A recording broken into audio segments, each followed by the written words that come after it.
Today I thought it would be interesting to see how Samsung's new flagship 11-inch tablet, the Galaxy Tab S9, compares to the iPad Air 5. The question is, should you go with Samsung, which has a lot of great features, or do something you don't hear too often, save your money and go with Apple?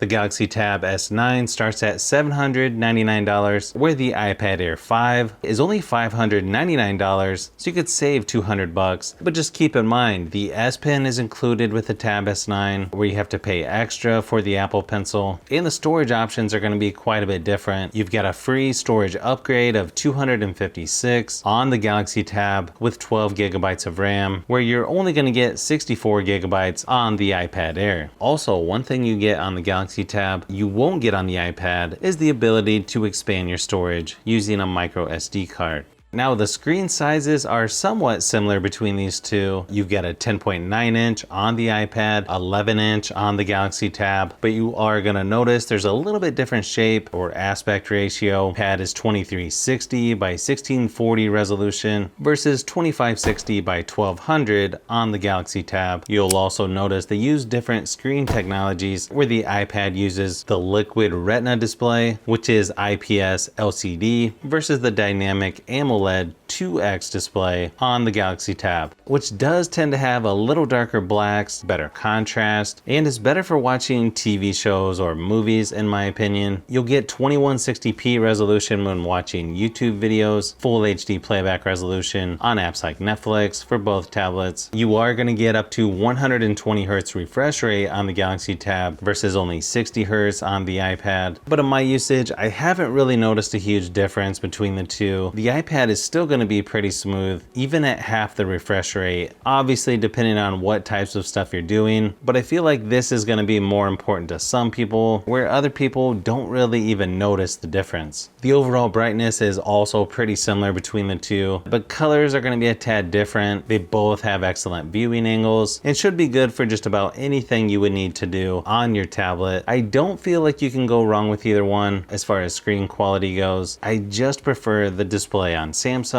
a little bit more. You've also got a fingerprint scanner right there on the power button for the iPad versus built into the screen for the Galaxy Tab. Definitely a nice feature to have on tablets. I tend to prefer how Samsung does it just a little bit more. One big advantage between these two is gonna be the battery life. We're talking about only 5.5 hours on the iPad versus 9 hours on the Galaxy Tab when I ran the same battery drain test at 100% screen brightness. And I feel that's mainly due to the new processor on the Galaxy Tab, because the previous Tab S8 only lasted about 7 hours instead of 9. Both tablets should have plenty of power to get you through the whole day with mixed usage, even longer if you turn the screen brightness down. Obviously, it will depend on what you're doing, but if you want the tablet with better battery life, you'll want to go with the Galaxy Tab S9. You're also going to get up to 45 watt fast charging on the Galaxy Tab versus only 20 watt charging on the iPad Air.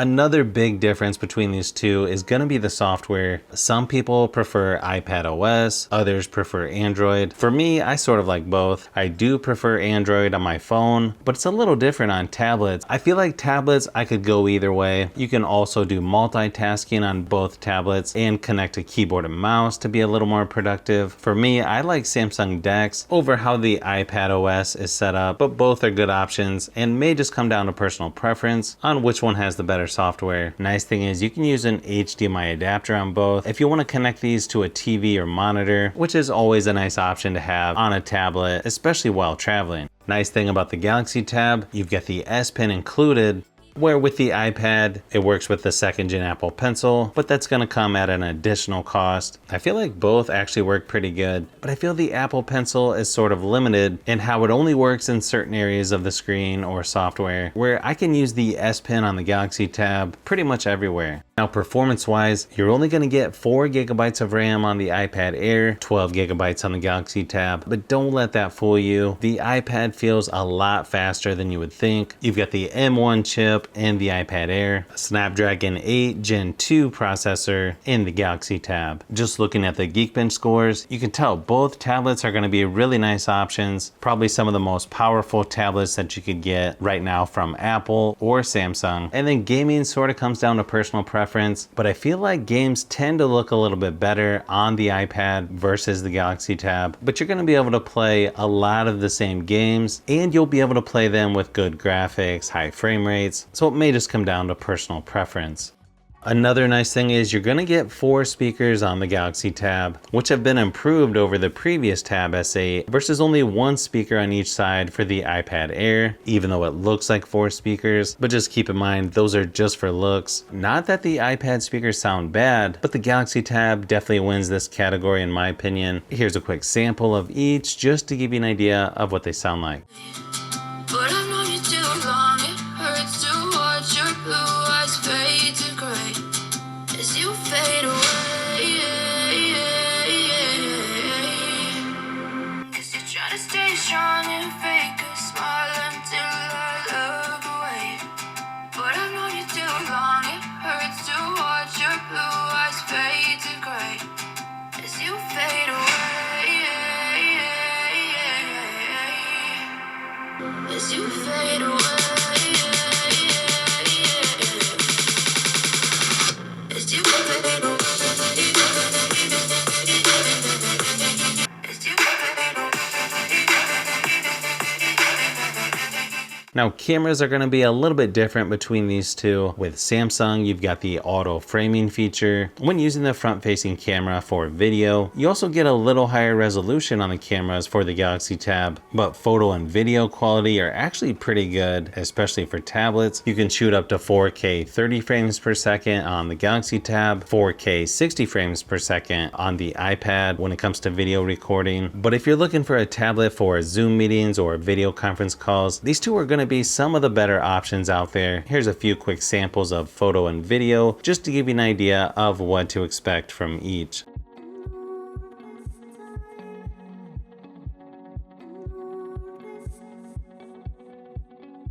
So I feel like we've covered just about everything we could between these two tablets. I know they're pretty close in some categories, not as much in others. If you told me I could only have one of these tablets, I might lean towards Samsung, but if I only had the iPad Air, I would be fine with that as well. In my opinion, these are two of the better tablets out there to choose from. If you like tablets, phones, and other tech, I've got a lot more videos that I'm working on, so you'll want to look out for those upcoming videos.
So if you've made it this far into the video, you may want to say thanks by subscribing, and don't forget to give a thumbs up if this video was helpful. This is Brian from Fishbee Productions. Thanks for watching, and I'll see you on the next one.